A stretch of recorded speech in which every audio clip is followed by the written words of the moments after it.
Ada banyak cerita, ada banyak kisah tentang orang-orang agung, orang-orang mulia yang merespon rasa sakit ini secara sangat religius, sangat spiritual.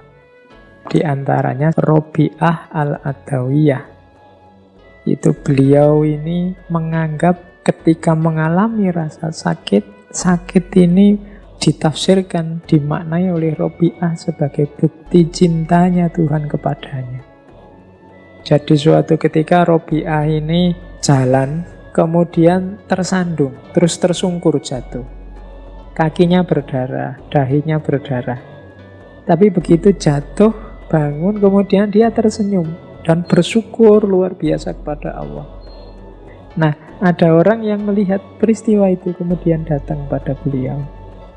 Loh, sampean ini gimana? Sampean ini kan sakit, tersandung, jatuh, berdarah-darah. Kok malah alhamdulillah kemudian tersenyum?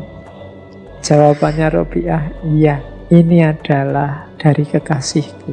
Ini adalah bukti cinta dari kekasihku.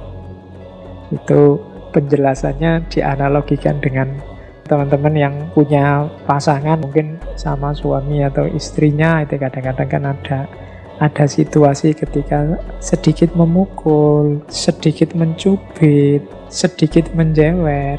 Loh, itu kalau dibaca objektif ya, jiwitan, cubitan itu ya sakit, pukulan itu ya nyeri dirasakan, jeweran itu ya sakit. Tapi kan kita menanggapinya dengan bahagia, dengan senyum, dengan mesra. Kenapa? Karena kita tahu bahwa cubitan, pukulan, jeweran itu ekspresi dari sayangnya pasangan kita pada kita. Ekspresi manja dari pasangan kita pada kita. Nah, Robi'ah ini memaknai sakit yang dia alami, yang menimpa dirinya semacam itu. Sakit adalah bukti cinta Tuhan padaku, bahwa Tuhan tidak cuek padaku. Karena bagi orang-orang yang saling mencintai, musibah yang luar biasa adalah ketika kekasih sudah tidak peduli lagi. Ketika seorang kekasih sudah cuek terhadap keberadaan orang yang dia cintai.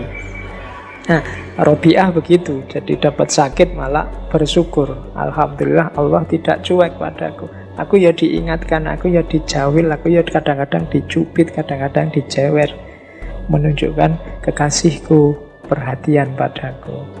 Nah, ini versi sufi biasanya semacam ini cara memahami rasa sakit.